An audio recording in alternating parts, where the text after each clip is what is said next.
पीछे थोड़ा ऑडियो बढ़ा दो। काफी जितने भी लोग हैं अगर पीछे बैठेंगे तो बैठेंगे, पीछे बैठेंगे तो बैठेंगे, थोड़ा हो जाएगा पीछे।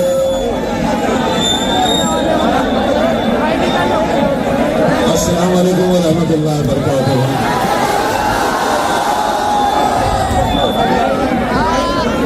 मेरा सीढ़ी के ऊपर चले जाएंगे, मजा ही रहता है।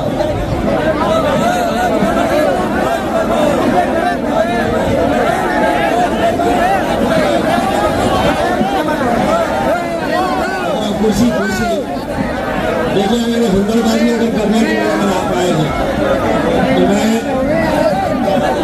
अगर वो कुर्सी किसी को लग जाएगी बाहर कर दीजिएगा कुर्सी को।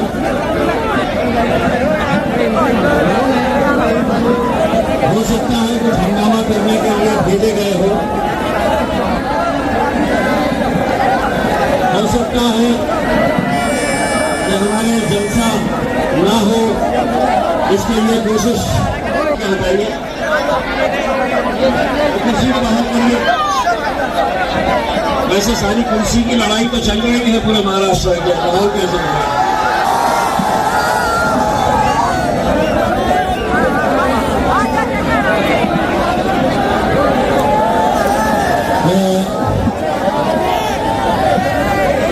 मैं आप लोगों से बात पूछने के लिए आया हूँ।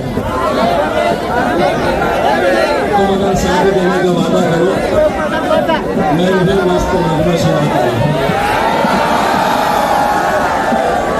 मैं नगमा सुनाने के लिए नहीं आया, लेकिन आपसे बात पूछने के लिए आया हूँ। क्या आप मुझे साथ देने के लिए तैयार हैं? आप साथ देने के लिए तैयार हैं? यकीन मानिए, अगर आप लोग मेरा साथ दे दें तो ये गाने को मैं इस तरह से बता दूंगा कि तुम अगर साथ देने का वादा करो, मैं यही मस्त इनकी बात लगाता रहूंगा। सुना है किसी ने कहा है कि ये सब मेरी जेब में है। आपको किसी ने कहा है कि इनको सबको मैं जेब में रखता हूं करके। मैं एक विदर्भा के अंदर, जब स्टेज वाले अगर खामोश बैठ गए तो नीचे वाले खुद खामोश हो जाएंगे।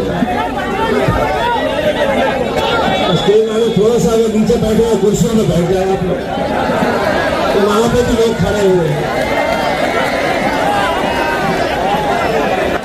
जरा आप नीचे बैठे तो वहां पे भी लोग।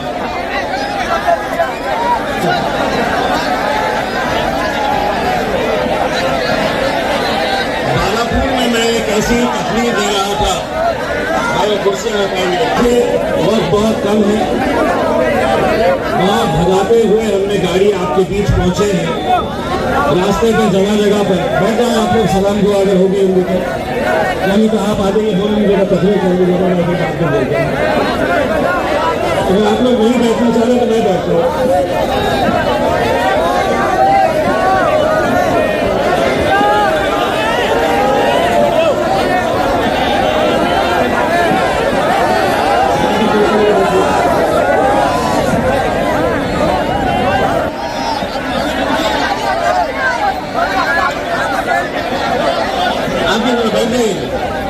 बैठे सब लोग बैठे, मेरे जहाज में कोई भी नहीं आएंगे। तो बालापुर का एक जलसा था, उस जलसे के अंदर मैं तकरीर कर रहा था, तो वहाँ के उम्मीदवार ने आपके कान में मुझसे ये साहब वो कांग्रेस का कैंडिडेट है, और उसने बोला ये मजलिस वाले जो है इनके पीछे तो सिर्फ लौंडे पोटे रहते हैं, लौंडे पोटे के इलेक्शन जिताते हैं। मैंने उसको जवाब दिया, 2 तारीख के दिन हमारे लौंडे पोटे देख तेरा गेम कैसा बजाते हैं। अल्हम्दुलिल्लाह यही वो जुनूनी मेरी आवाम है जिसने मजलिस को आज इस मुकाम के ऊपर लेकर आए। तो लाल टोपी वाले साहब, आप डांस बाद में करिए, आपको डांस करना आ जाएगा, स्टेज पर आइए। अगर आप ये समझ रहे हैं कि नाच गानों से इलेक्शन जीते जाएंगे, अगर आप ये समझ रहे हैं कि हुल्लड़बाजी और हंगामा करने से इलेक्शन जीते जाएंगे, तो मेरे भाई हम बहुत गलत फहमी का शिकार हैं। अगर हम मैं आपके जोश को, आपके जज्बे को मैं सलाम करता हूँ, मैं आपकी दीवानगी को सलाम करता हूँ। लेकिन मेरे भाई, हम पिछले 12 दिनों के अंदर हजारों किलोमीटर का सफर हमने तय किया है। महाराष्ट्र के हर जिले के अंदर हम गए हैं, सिर्फ लोगों से ये इंतजार करने के लिए कि अब वक्त आया है मजलिस इत्तेहाद-ए-मुस्लिमीन का साथ देने के लिए। कई हजार किलोमीटर सफर तय करने के बाद आखिर हम भी इंसान हैं, तकलीफ हमें भी होती है, दर्द हमें भी होता है, थकान हमें भी महसूस होती है। लेकिन उसके बावजूद आप यकीन नहीं मानेंगे, हम आज गाड़ी के अंदर हमारे पास दवाई रखी हुई है। दवा खाकर बीमार होने के बावजूद भी, गला बैठा हुआ, इसके बावजूद भी दवा खाकर हम आप लोगों के बीच में आ रहे हैं। तो एक पैगाम लेकर आप लोगों के बीच में आए हैं, एक ऐसा पैगाम लेकर आ रहे हैं कि यहाँ पर महाराष्ट्र के अंदर हमें एक मौका मिला है। आप देख रहे हैं कि महाराष्ट्र के हालात कैसे तैयार किए गए हैं। आज भुसावल के अंदर भी मुझे ये बताया गया है कि अंदर से छुपी ऐसी साजिश खेली जा रही है।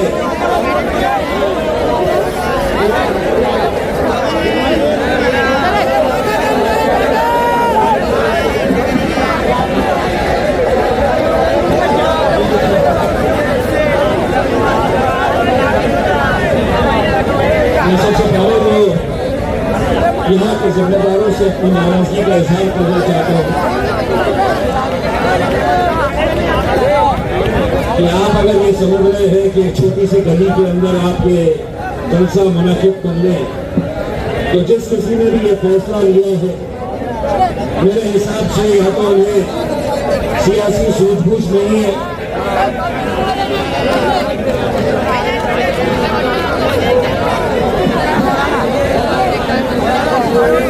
मुझे कुर्सियों से खेल रहे हैं सर। अगर वहां पर वो कुर्सी किसी को लग जाए,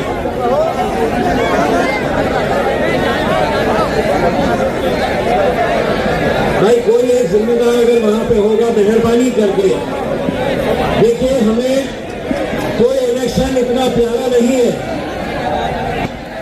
अगर हम हार गए चलेगा, लेकिन अगर किसी को जरा सी भी चोट आई तो हम समझते हैं कि आपके जख्म हमारे कोई इलेक्शन से बड़े नहीं हो सकते हैं। मेरे भाई, हमारे कोई इलेक्शन से बड़े नहीं हो सकते हैं। जिस तरीके से लड़के वहां पर हंगामा कर रहे हैं, यकीनन मैं दावे के साथ कह सकता हूं, ये जो कोई भी खेल खेल रहा है, ये मजलिसी हो नहीं सकता है, ये मजलिस का चाहने वाला हो नहीं सकता है। मैं दावे के साथ कहता हूँ, यकीनन हमने बहुत सियासी जलसे देखे हैं जहाँ पे जलसों को नाकामयाब करने के लिए कुछ लौंडे पोतों को पैसे देकर भेजा जाता है। हो सकता है कि हंगामा करने वाले उन्हीं में से कुछ होंगे। यकीन मानिएगा, हमें इलेक्शन मायने नहीं रखता है मेरे भाई। अभी हमने रास्ते के ऊपर देखा है कि कैसे नौजवान लड़के मोटरसाइकिलों के ऊपर बैठ के ट्रिपल गाड़ी चलाते हुए इतनी स्पीड से गाड़ी चला रहे थे, हम उन्हें गाड़ी में बैठ कर हाथ जोड़ रहे थे कि तुम्हारी जान से बढ़कर ये इलेक्शन नहीं है मेरे भाई। मजलिस के लिए तुम हमें अजीज है, इलेक्शन आएंगे, इलेक्शन जाएंगे, लेकिन आज एक पैगाम लेकर आए हैं मेरे भाई। दुनिया हमें देख रही है, महाराष्ट्र के अंदर हर सियासी पार्टी ये सोच रही है कि आखिर ऐसा क्या हो गया है कि महाराष्ट्र के अंदर मजलिस की एक आंधी चली पड़ी है, मजलिस का एक तूफान आया हुआ है, एक दीवानगी ऐसी जो मैं नहीं समझता हूँ कि मैंने पिछले 10-12 सालों के अंदर देखी है। मैं सबसे पहले तो आप लोगों को बहुत बहुत मुबारकबाद देता हूँ बिहार की कामयाबी के लिए। बिहार में जहाँ हर कोई हमें छुपता हुआ देखना चाह रहे थे, हमें खत्म होता हुआ देखना चाह रहे थे, लेकिन आप जैसे दीवाने थे, आप जैसे मजलिस से मोहब्बत करने वाले थे, जिन्होंने वहां पर हमें फतह दिलाई, और हम भी वहां पर जिस तरीके से मेहनत किए दिन और रात, बहुत सारे ऐसे नौजवान लड़के बिहार के अंदर सुबह से लेकर रात तक घूम रहे थे, क्योंकि उन्हें मालूम है कि वो इलेक्शन में अगर हमें कामयाबी मिलेगी तो ये इलेक्शन हमारा आसान होगा, और ये इलेक्शन में हमें कामयाबी मिलेगी तो यकीन मानिए हर महानगर पालिका के ऊपर मजलिस का झंडा लहराएगा मेरे। हमें इस बात का अच्छे तरीके से इल्म है कि आज इस महाराष्ट्र के अंदर जो कट्टर एक दूसरे के दुश्मन है, राजनीतिक दुश्मन जो है, वो एक दूसरे से हाथ मिलाए हुए हैं। इसलिए हाथ मिला रहे कि उन्हें इस कुर्सी की अहमियत का अंदाजा है, उन्हें ये अंदाजा है कि नगर परिषद के अंदर अगर हम चुनकर आते हैं तो आगे का राजनीति का सफर उनका आसान होता है। अपने इलाकों की तरक्की वो करवा सकते हैं, अपने इलाके के अंदर विकास के काम वो करवा सकते हैं। और एक हम है जो हमारे सामने कुर्सी नजर आ रही है, एक हम है जहां पर अगर हम मुत्तहिद हुए, अगर हम एकजुटता का सबूत दिए तो इस कुर्सी के ऊपर हमारे अलावा कोई और नहीं बैठ सकता है मेरे भाई, कोई नहीं बैठ सकता है। लेकिन बड़े अफसोस के साथ कहना पड़ रहा है, बहुत ही अफसोस है इस बात का, हमें इस बात का अफसोस है कि आज इम्तियाज जलील आपका एक भाई, आपका एक बेटा, आपका दोस्त आपके बीच में जो खड़ा हुआ है, वो क्या वजह है मेरे भाई कि महाराष्ट्र से एक मुस्लिम मेंबर ऑफ पार्लियामेंट चुनकर आया, लेकिन उसको हराने के लिए कैसी कैसी ताकतें जुड़ गई थी। सभी सियासी पार्टियों ने यह तय कर लिया था, चाहे वो भाजपा वाले हो, शरद पवार हो, अजीत पवार हो, शिवसेना के दोनों शिवसेना हो, कांग्रेस हो, सभी ने यह तय कर लिया था कि इसे किसी भी हालत के अंदर हमें गिराना है। और उन्होंने फिर किसका सहारा लिया?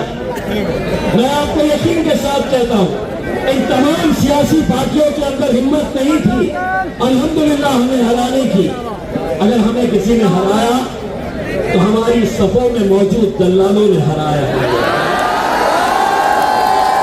तो वो दलाल अगर औरंगाबाद में है तो मैं दावे के साथ कह सकता हूं, मैं दावे के साथ कह सकता हूं, वैसे ही दलाल भुसावल में भी यकीनन मौजूद है, जिन्हें कोई फर्क नहीं पड़ता है एक नाथ शिंदे का मफलर डालकर घूमने के लिए, कोई फर्क नहीं पड़ता है उन्हें अजीत दादा का मफलर डालकर घूमते हुए। मेरे भाई ये बताओ, मुझे नहीं मालूम है कि यहाँ पर मुकाबला किसके खिलाफ है, लेकिन अगर कोई अजीत पवार के उम्मीदवार मुसलमान है और आप उन्हें वोट डालने का सोच रहे, तो मैं आपको सिर्फ एक बात कहना चाहता हूं, महाराष्ट्र में हुकूमत किसकी है? किसकी है? बीजेपी की हुकूमत है, आप जानते हैं अच्छी तरह से।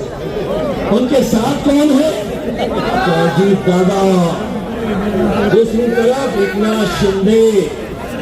यानी कि अगर आप अपना वोट अजीत दादा को देने का सोच रहे तो आप वो वोट भाजपा को दे रहे हैं, आप अपना वोट आरएसएस को दे रहे हैं, आप अपना वोट गुस्ताख रसूल को दे रहे हैं।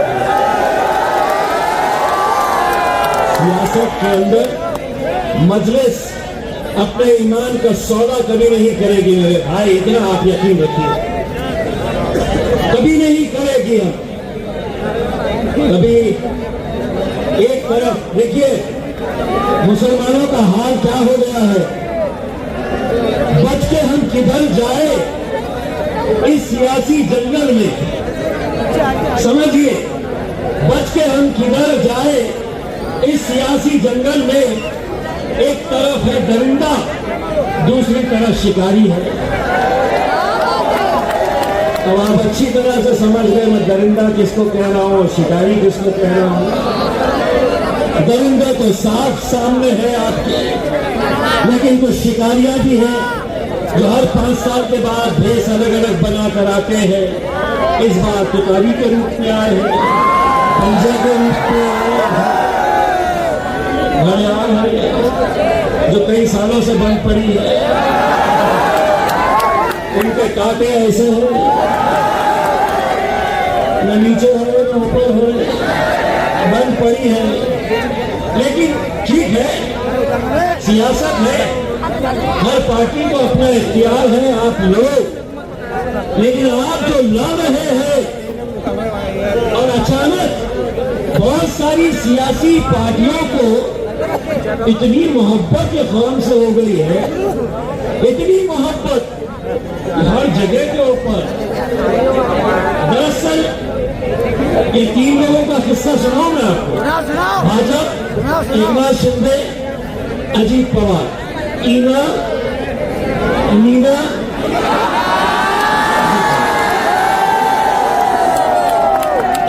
जी का, मीना को दो वोट तो मीना जी का खुश, मीना को दो तो मीना जी का खुश, और गीता को दिए तो बातें की बात हुई है। दरअसल अमित साहब बैठे एकनाथ शिंदे और अजीत पवार को लेके, और उन्होंने बोले ये लोग को माला कर मतदान करना नहीं, कारण त्यांची बाबरी मस्जिद में पार्टी होती तर त्यांनी विचारलं एकनाथ शिंदेला की एकनाथराव तुला हे मतदान करतील का?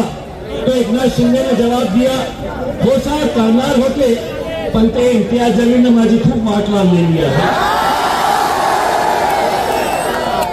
तो फिर ईना मीना आउट हो गए, तो ईना मीना ने बोले गीता दादा तुम चले जाओ, ये कौम की जिम्मेदारी हम तुम्हारे ऊपर देते, अब बस मुसलमान दंगे तो है ही नहीं। दादा दादा दादा बोले तो दादा के साथ ऐसी फोटो आ गई, जन्नत का दरवाजा खुल गया, बस मरे जा रहे हैं, दादा आ रहे, दादा आ रहे। अरे दादा, छोटे मोटे दादा तो हम भी हैं, हमारी सरकार है, बहुत सारी जगह के ऊपर से ये खबर आ रही है, बहुत सारी जगहों से कि बोले साहब वो पुलिस को फोन कर रहे, पुलिस वाले हमको बुला रहे, पुलिस वाले बुला के हमको धमका रहे हैं कि तेरा वो पुराना केस है, हम निकालेंगे, ज्यादा कूद मत, मजलिस को यहाँ पे लेके मत आ। कभी एकनाथ शिंदे साहब का फोन आ जाएगा, पुलिस वाले हैं तो उनकी सुन के हमारे बच्चों को बुला रहे हैं, बड़ी मजलिस को इधर लाने का नहीं। यही वो लोग हैं, यही वो लोग, उसमें हमारा लटकता पंजाबी है जो बिहार के अंदर जब हम गए तो हमको बोले ये हैदराबाद की शेरवानी यहाँ क्यों आ रही है? बड़े बड़े नेता वहां पर आए बिहार में और बोले हैदराबाद वाले, ओवैसी को यहाँ पे बिहार के अंदर कौन पहचानता है, क्यों यहाँ पर उनको कौन उनको वोट देने वाला है? अब हमारी फितरत ऐसी हो गई है सलाह, हमको कोई कुछ बोला ना तो हम हट रहे नहीं कुछ भी, ऐसा सूट समय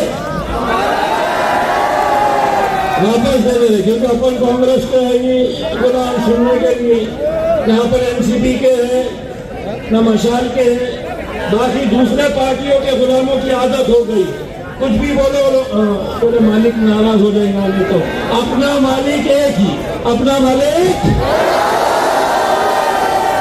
बाकी ये चिन्ने रिंगों से कौन घबरा रहा है?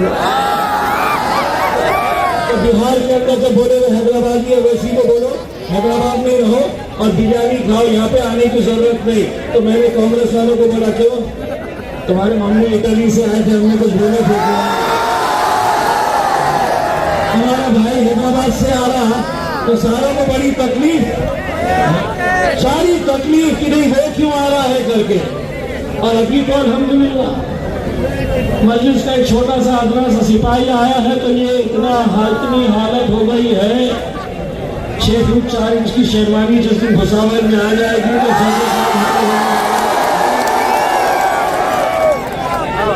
मैं तो आज के दिन खुली चैलेंज, खुली चुनौती वो सभी राजनीतिक पार्टियों को देकर जा रहा हूं। वैसे एक बात बताऊं, तुम्हें ऐसा लग रहा होगा कि तुम ही लोग आए हैं सुनने के लिए, ये इनके जरिए तुम्हारे दुश्मन भी घरों में बैठ के सुन रहे हैं। इनके कानों को बड़ा अच्छा लगता है कि जब इम्तियाज जलील आकर उनकी बजा के जाता है, बड़ा अच्छा लगता है। अगर हमको छेड़ते ही है, हमको बड़ा छेड़ते हैं। मैंने परसों में दिन फुर्सत के अंदर एक भाषण दिया, तो आज कांग्रेस के एक मुस्लिम लीडर ने दिया, बोलो राहुल गांधी के ऊपर ईडी की रेड पड़ती है, इन पे पड़ती है, उनके ऊपर पड़ती है, या असदुद्दीन अवैसी और इम्तियाज जलील के ऊपर चोरी पड़ती है। ये ऐसा कांग्रेस का एक लीडर आज के दिन भाषण के अंदर बोल रहा था। तो सुन लो बेटा, सत्ता में बैठे जो मंत्रियां है ना, हमारे शहर के मगरमच्छ है वो, उनके मुंह में घुस के हम गुल्ली डंडा खेल के आ गए। हमारे मंत्रियों ने, हुकूमत, सरकार उनकी, प्रशासन उनका, पुलिस उनकी, हम उनसे खेल रहे हैं। तो तू चिंदी चोट तेरे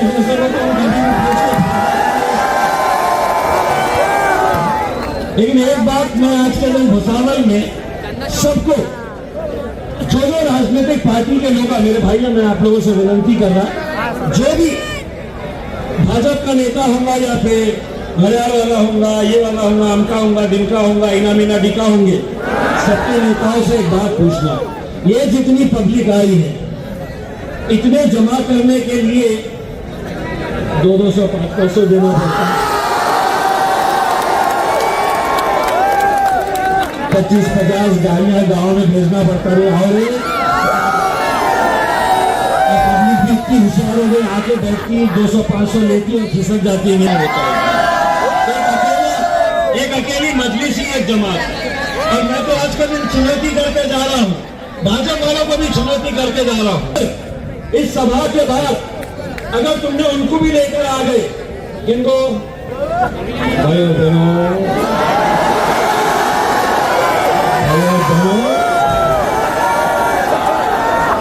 समझ गए ना, अपना नाम लिएगा किसका। सारी तकलीफ उनको यही है कि उन्हें बोल रहा है इशारों में और पब्लिक समझ जा रही है। भाई बहनों, अब जैसा अगर यहाँ पे अगर हम खड़े रह के आपको कुछ नहीं बोले और हमने सिर्फ ऐसा करें, समझ में तो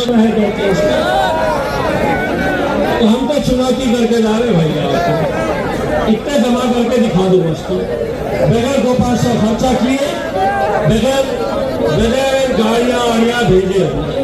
मेरे भाई, आपको मैं ये बताना चाहता हूं कि आज मुल्क के जो हालात हैं, वो मुल्क के हालात से आप बखूबी वाकिफ हैं। और मैं जो जिले के अंदर आया हूं, वहां पे अपने आप में एक नौजवान अपने एक साथी को अभी कुछ महीने पहले हमने गंवाया। नौजवानों, तसव्वुर करो, वो सुलेमान की जगह आप भी हो सकते थे, मैं भी हो सकता था, मैं भी हो सकता था। एक माँ बाप के सामने अपने 21 साल के बच्चे को मार मार के खत्म कर देना, और खत्म करने के बाद भाई मेरे पीछे क्या प्रॉब्लम क्या है, क्या भाई सब तकलीफ क्या है, कुछ है कोई बना ली स्टेज पे। मेरे भाई, आप तसव्वुर करिए वो मंजर, अपने माँ बाप के सामने मार मार कर किसी को खत्म कर दिया जा रहा है, और पुलिस जिस तरीके से कार्रवाई करनी चाहिए उस तरीके से कार्रवाई नहीं कर रही, क्योंकि वहां पे जो मंत्री है भाजपा के मंत्री गिरीश महाजन बहुत बड़े दिग्गज नेता है भाजपा के, तो उनके दबाव में, क्योंकि मारने वाले उनके खरीद के, एक मिसाल आपको दिया हूं, आपको शायद पता भी नहीं होगा। आज से करीब 1 साल पहले सतारा में नूरुल हसन नाम के 31 साल के इंजीनियर को, 31 साल का इंजीनियर ईशा की नमाज पढ़ने के लिए अपने गांव में, पूना के करीब सतारा के पास एक गांव में ईशा की नमाज पढ़ने के लिए गया। उसकी बीवी 7 महीना प्रेग्नेंट, हामिला, दस्तरखान बिछा हुआ। नूरुल हसन से बीवी कहती है कि खाना खा के जाओ। नूरुल हसन कहता है कि मैं नमाज पढ़ के आता हूं और नमाज के बाद हम खाना खाएंगे, दस्तरखान बिछा हुआ। वहीं मस्जिद के अंदर बजरंग दल, विश्व हिंदू परिषद, भाजपा के गुंडे वहां पर पहुंचते हैं किसी एक मुस्लिम लड़के की तलाश में, क्योंकि उसने सोशल मीडिया के ऊपर कुछ डाला। वो लड़का मिला नहीं, मस्जिद मिल गई सामने। मस्जिद के अंदर पथराव किया गया। ये भाई साहब, एक फोन वाले मेरे नीचे, तो तुम सुन अकेले आए तो सुनने के लिए वो लोग भी तो है। चाचा आप बैठिए प्लीज, बैठ जाइए, बैठिए।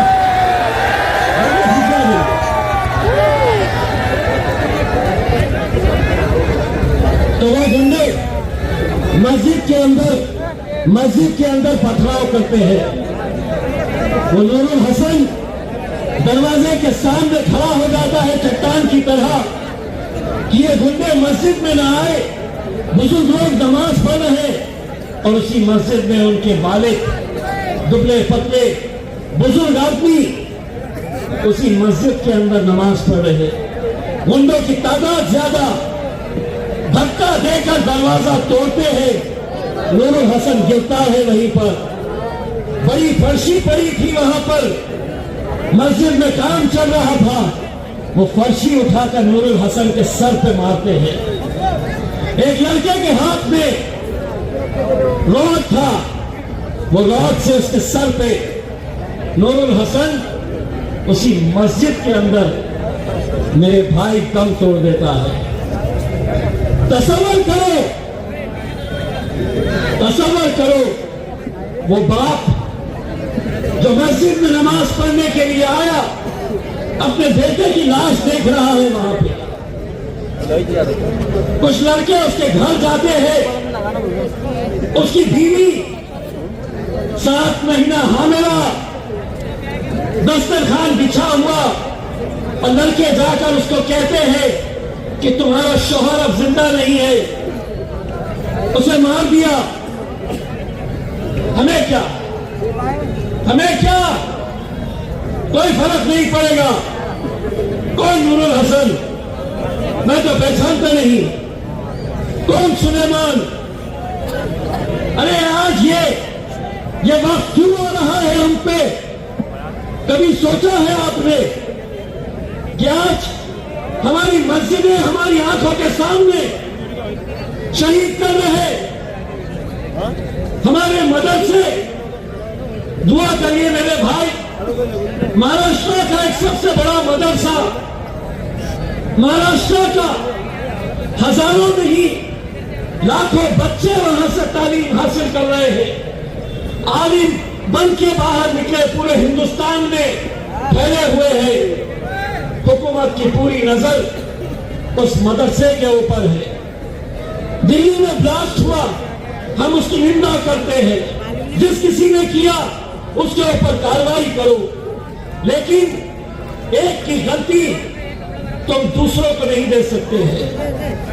हर मदरसे के अंदर अगर तुम ये ढूंढेंगे कि इस मदरसे के अंदर आतंकी पनप रहे हैं, तो सोचिए मेरे भाई, आने वाला वक्त कैसा होगा। क्या तुम्हें उम्मीद है अगर तुम्हें यकीन है, अगर तुम्हें उम्मीद है, तुम्हें पूरा भरोसा है कि हाँ तुम्हारी आवाज अजीत दादा उठाएंगे, उद्धव ठाकरे उठाएंगे, कांग्रेस वाले उठाएंगे, तो मेरे भाई हमारा साथ मत दो। नहीं चाहिए, आप जिसको देना चाहे आप अपना वोट दो, लेकिन मेरे भाई मैं पूरी जिम्मेदारी के साथ ये कह रहा हूं, खुदा ना करे हमारे बुरे वक्त के अंदर कोई नहीं साथ देने वाला, कोई नहीं। आज इम्तियाज जलील ने जरा सा क्या बोल दिया तो कल एक पुलिस स्टेशन से फोन आया कि हम लीगल एडवाइस ले रहे हैं आपके ऊपर एफआईआर रजिस्टर करना। क्यों? क्योंकि मैंने दादा के खिलाफ कुछ बोला, मैंने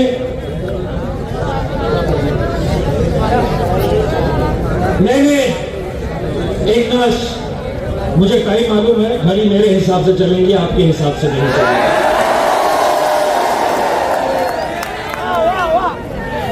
मैंने एक नाथ शिंदे के खिलाफ कुछ बोला, मैंने देवा भाऊ के बारे में बोला, मैंने उद्धव के बारे में बोला, तो मैंने उनको साफ कहा, मैं बोला अगर आप ये फोन मुझे इसलिए कर रहे हैं कि मेरे आने वाले जलसों के अंदर मैं खामोश बैठ जाऊंगा, गाना सुना के कव्वाली सुना के आ जाऊंगा, तो आप गलत हैं। मैं तो उनको अच्छा तरीके से मेरे लहजे में सुनाना चाह रहा था कि तुम्हारी सोच के साथे में ढल नहीं सकता, जबान काट लो, ये लहजा बदल नहीं सकता। हमें भी क्या मोम का पता है, तुम्हारी लौ से ये लोहा पिघल नहीं सकता। और हाँ, तुम जिन जिन का नाम लिए ना कि इम्तियाज जलील ने इनके बारे में बोला है, तो मेरे ऊपर एफआईआर, क्या महाराष्ट्र के अंदर तुम गूंगे हो जाते हैं जब हमारी कौम के बारे में, हमारे बच्चों के बारे में, हमारे मजहब के बारे में बोला जाता है, तब उनको छूट और सारी बंदिशें हमारे ऊपर। लेकिन हम भी अच्छी तरह से उनको ये पैगाम दे चुके हैं और आपके जरिए भी ये पैगाम दोबारा उन्हें दे रहे हैं। हम कोई गुंडे मुक्के नहीं है। महाराष्ट्र के अंदर चिंदी चोरा, अहमदनगर का एमएलए इतना बर्बाद कर रहा था, इतना बर्बाद कर रहा था, दादा का आदमी है वो, आपको क्या बोल के पुकार रहा था पता है? अगर आज भुसावल के अंदर कोई मुसलमान दादा का झंडा और मफलर पहना हुआ है तो उसको उसी की पार्टी का एक आमदार लांडे बोलकर पुकार रहा है और ये साले गुलामी कर रहे हैं इनकी। लेकिन अपने को भी बहुत ज्यादा सुनने की आदत नहीं है कि जब बहुत हो गया तो मैंने असफ भाई को फोन करा कि असफ भाई पता माझी सटक क्या करेंगे तुम? मैं जाके आता ना एक राउंड मार के, शायद मेरा खायद है, बोला तुम अकेले क्यों जा रहे, चलो मैं भी चलता हूँ। वहां पे जाके साफ तरीके से उनको बोल दिए, चिकनी चमेली हमारे मुंह को न बुलाए, हम अहमदनगर जाने वाले सारे के सारे संगठन जमा हो गए, बजरंग दल, शिवसेना, भाजपा पूरे के पूरे आ गए, पुलिस के पास चले गए और पुलिस को जाके बोल दिए की आम्ही त्याला आमच्या शहरामध्ये पाय ठेवू देणार नाही। और अच्छा बाप के जहेज में आया हुआ है क्या शहर? अभी अपने को भी बोला पाय ठेवू देणार नाही, अपन भी वहां पे गया और जाती बोल रहा है बघ माझा पाय आणि हे ठेल माझा काय वाकडा करतो, एक को ठीक कर, दूसरा एक बंबई में हर रोज बुला रहा है, हर रोज बुला के मीडिया वालों को रोज कुछ ना कुछ तो भी कितना है।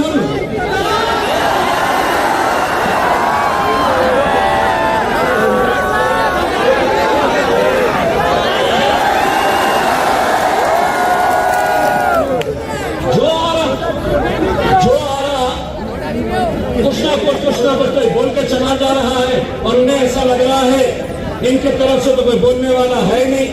अब हम उनको बोले मेरे भैया अच्छे तरीके से समझ ले, हाँ, तुम तो यहाँ के चिंगे मिंगे हैं। हम जब दिल्ली में गए थे और बाप को नहीं छोड़े और कब तक हम खामोश बैठेंगे। इतने सालों तक ये बोलते थे ना, और आप क्या करते थे, आप सुनते थे। लेकिन अब हम भुसावल के आवाम की तरफ से उन सभी को एक पैगाम देना चाह रहे हैं। मीडिया वालों, हमको कमर दिखाओ, तो हीरो हीरो तो है नहीं, हम हमारे हीरो ये खड़े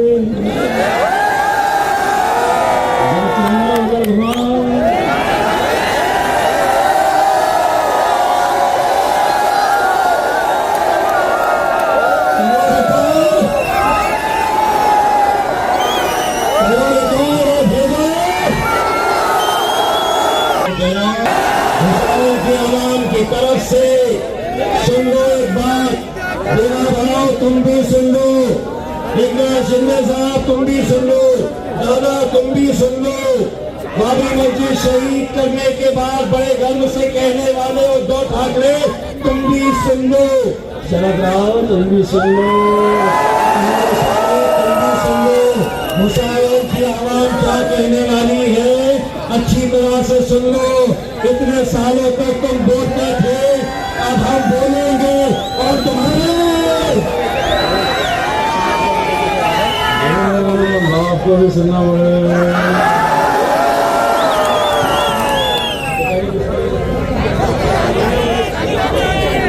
शरद राव को बोलो, तुम्हारे बाप को भी सुनना पड़ेगा। अब हम बोलेंगे और तुम्हारे भुसावल में खाने को क्या मिलता है? मांडा गोश्त।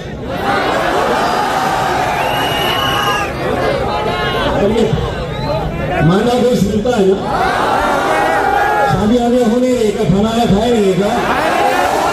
जोर से बोलो।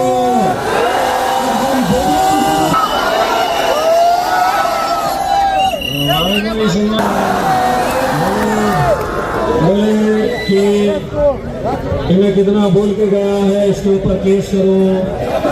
केस होता क्या? ये नहीं होता, कानून सबूत मांगता है।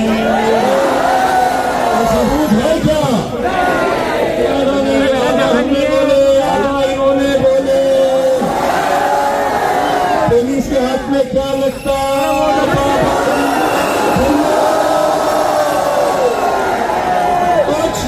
हम बोल के निकल जाएंगे, बस जाते जाते आपको इतना कह जाएंगे 2 तारीख के दिन पोलिंग बूथ में जाना, ईवीएम मशीन सामने नजर आएगी, पतंग की निशानी देखना और देखते ही बस पतंग पतंग पतंग पतंग पतंग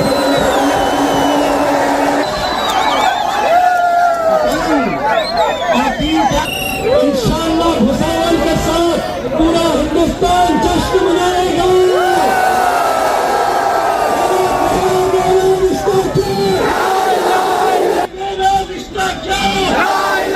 बहुत सारे उम्मीदवार जो अलग अलग इलाकों से खड़े हुए हैं, मैं आप लोगों से अपील करूँगा, सारे उम्मीदवार हैं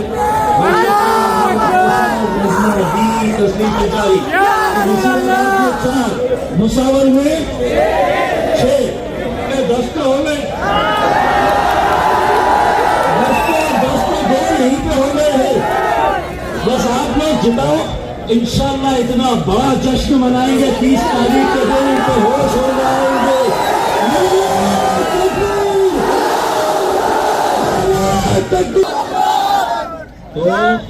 तो 2 तारीख के दिन कैसे रहेगी?